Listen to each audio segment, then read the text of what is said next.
My wife had been excited for weeks about her Miami girls trip. She shopped for new clothes, talked endlessly with her friends, and counted down the days until her flight. I supported her fully, believing she deserved a break. We hugged before she left, and she promised to text me once she landed.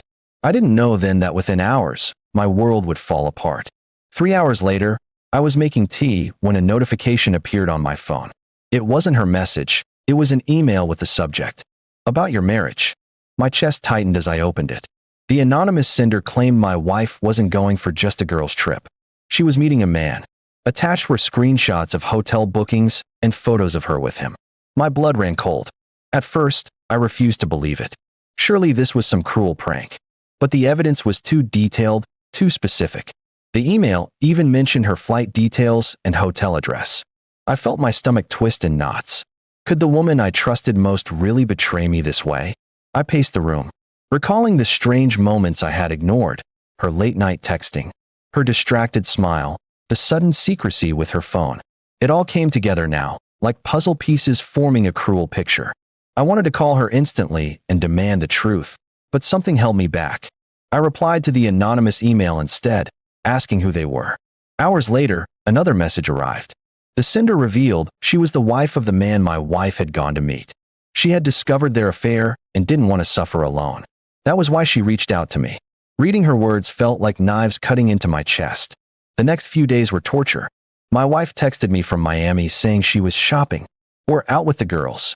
Each lie hurt more than the last. I stayed silent, pretending to believe her, while inside I was breaking. By the time she returned, I already had proof of everything. At the airport, she hugged me tightly and smiled as if nothing had happened. I forced myself to play along.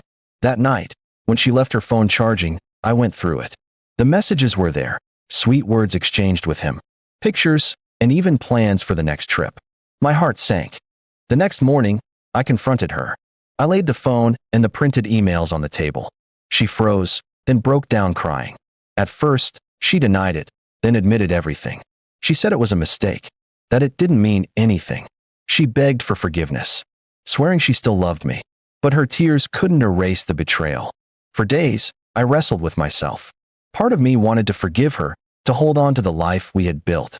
But another part of me knew that trust, once broken, could never be repaired. Each time I looked at her, I saw the lies, the secret trip, the betrayal.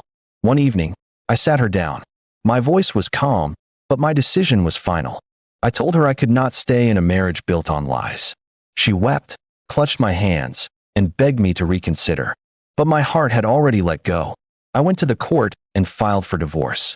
Signing those papers felt like tearing my soul apart, but it also gave me clarity.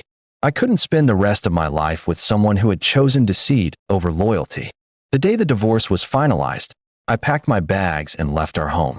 She stood in the doorway, tears streaming down her face, whispering apologies I could no longer accept. My chest ached, but my steps were steady. Walking away wasn't easy. Everywhere I looked, memories haunted me.